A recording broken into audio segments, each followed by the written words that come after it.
It's round 7 of the NRLW. I'm Paul Grzadka, and joining me is former Origin representative Shontelle Stowers to preview all the games this week. Thanks for joining us. Thanks for having me.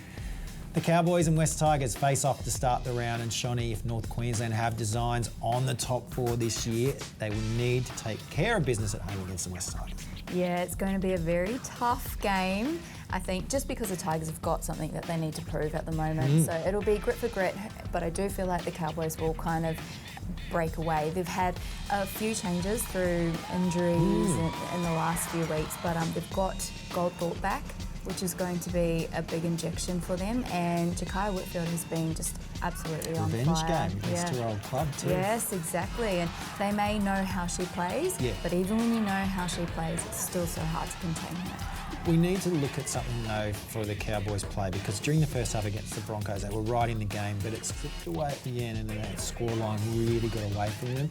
Obviously some of these teams outside the top 4, they're not the only club I guess that are doing that. How can they turn their good form in patches into something that we see for the entire 70 minutes? Yeah, as you said, stringing together consistency from start to finish in the game has been a struggle for a number of teams.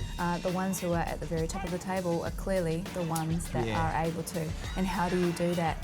Again, they are a new team, although that is no excuse when we're looking at the Sharks, but they have a lot of new players. Yes, they're still finding their feet. Yeah, and being able to control a tempo throughout the game does require you to have a lot of experience and be more senior players in the team as well. They get the chance to prove themselves this week. Let's turn over to the West Tigers. It's been a very difficult season for them, and I think on last Sunday it showed its true toll against the Knights. The girls are trying hard, but it can't be easy for them. Last year we were in a similar situation. I hate bringing up with the Eels, although they've sort of bounced back this year, so I guess there's some positivity. But what happens when you're in that moment? How do you sort of motivate as a senior player the girls to sort of think, okay, it's going to be all right? It's very easy for people to feel quite low and demotivated, but at the same time, if they are watching the Eels, there is absolutely no reason why they can't just turn it around.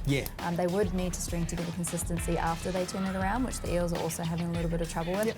But it's about going back to the drawing board, keeping things simple and executing well. So the execution has been a struggle point for them. Yeah, there's been a lot of errors that they've made that have cost them largely.